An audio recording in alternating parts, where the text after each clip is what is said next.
தாய் தமிழ் உறவுகளுக்கு வணக்கம். அதிமுக பாஜக கூட்டணியிலிருந்து விலகினார்.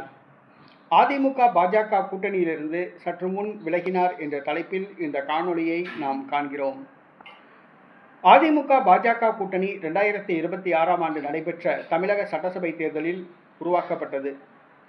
அதிமுக பாஜக கூட்டணியில் பாட்டாளி மக்கள் கட்சி, தமிழ் மாநில காங்கிரஸ், தமிழக மக்கள் முன்னேற்றக் கழகம், புரட்சி பாரதம் உள்ளிட்ட கட்சிகள் இடம்பெற்றிருந்தன.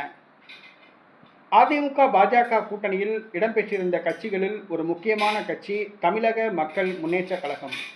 தேவேந்திரகுல வேளாளர் சமூக மக்களுடைய வாக்குகளை மையமாக வைத்து இந்த கட்சி ஆரம்பிக்கப்பட்டுள்ளது, செயல்பட்டு வருகிறது.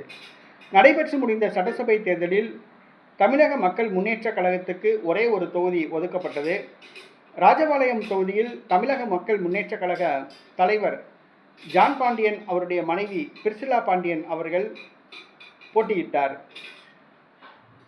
ஆனால் தேர்தலில் அவர் 3வது இடத்தை பிடித்து தோல்வியடைந்தார். இந்த சூழ்நிலையில் தேர்தல் முடிந்து ஏறத்தாழ 2 மாத காலம் ஆகிவிட்டது. தற்பொழுது அதிமுக பாஜக கூட்டணியிலிருந்து தமிழக மக்கள் முன்னேற்றக் கழகம் விலகுவதாக அதன் தலைவர் ஜான் பாண்டியன் அறிவித்துள்ளார். 2024ஆம் ஆண்டு நடைபெற்ற பாராளுமன்ற தேர்தலில் தென்காசி தொகுதியில் தாமரை சின்னத்தில் போட்டியிட்டு தோல்வியடைந்தவர் ஜான் பாண்டியன். தற்பொழுது அதிமுக பாஜக கூட்டணியிலிருந்து விலகியுள்ளார். தமிழக வெற்றிக் கழக கூட்டணியில் இணையலாம் என்று கூறப்படுகிறது.